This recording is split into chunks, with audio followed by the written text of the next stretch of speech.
వీక్షకులందరికీ నమస్కారం.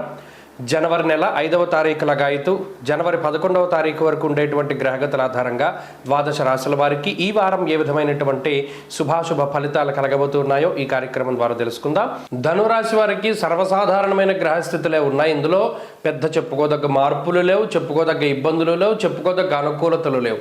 సాధారణంగా జీవితం ముందుకు సాగుతూ ఉంటుంది. ఎటువంటి అడ్వెంచర్స్ లేవు, ఎటువంటి ఇబ్బందులు లేవు. కొంతమంది ఏం ఆలోచిస్తూ ఉంటారంటే ఏదైనా ఒక మెరాకిల్ జరుగుతుందేమో ఈ వారంలో ఇంకోటి ఏదైనా లాటరీ తగులుతుందేమో, అలా కొంతమంది ఆలోచిస్తారు. అదేం తప్పు లేదు. కానీ అటువంటి పరిస్థితులు ఏమీ రాశి వారికి లేవు అని చెప్పడం దీంట్లో ఉన్నటువంటి ఆంతర్యం.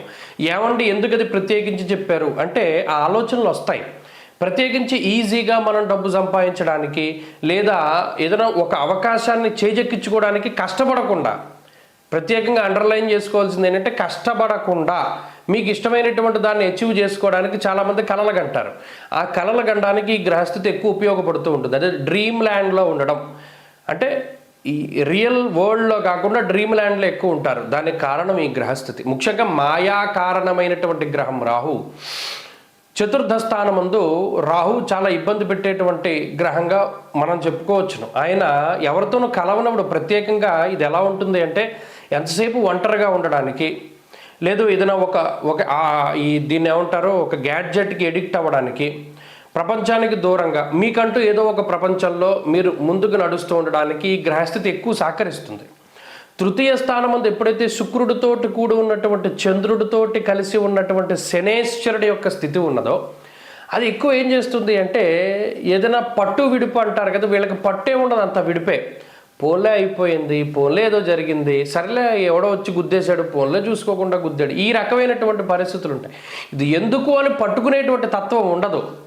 అంటే చాలామంది దీనికి ఏంటంటే సరే ఇది గట్టిగా పట్టుకున్నా ఏమవుతుంది అనేటువంటి దృక్పథంలో ఒక్కొక్కసారి గట్టిగా పట్టుకోవడం కన్నా వదిలేయడమే మేలు అనేటువంటి ఆలోచనలో ఉంటారు. అంటే ఇవన్నీ ఎందుకు వస్తాయి అంటే ఈ గ్రహస్థితి వల్లే వస్తాయి.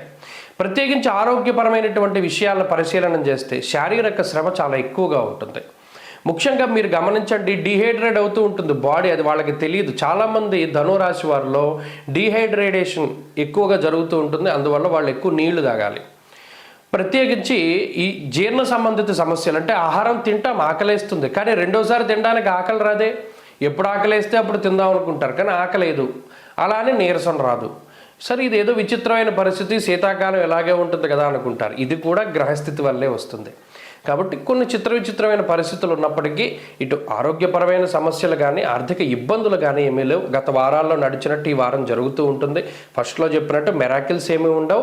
మీ మీ కష్టానికి తగ్గట్టు ఫలితాలు మాత్రం వస్తాయి, రాకుండా ఉండవు. అలాగే విద్యార్థులకి ఇది సానుకూలమైనటువంటి వారంగా చెప్పచ్చు. ధనురాశి వారి ఈ వారం మరింత అనుకూలమైనటువంటి ఫలితాలని సాధించడానికై దత్తాత్రేయ స్వామి వారి ఆరాధన, సిద్ధమంగళ స్తోత్రాన్ని పఠిస్తూ ఉండడం చెప్పదగినటువంటి సూచన. ఈ వారంలో వచ్చేటువంటి రోజు శనివారంగా చెప్పవచ్చును. అదృష్ట సంఖ్య 2, అదృష్ట వర్ణము నీలము. తదుపరి మకర రాశి.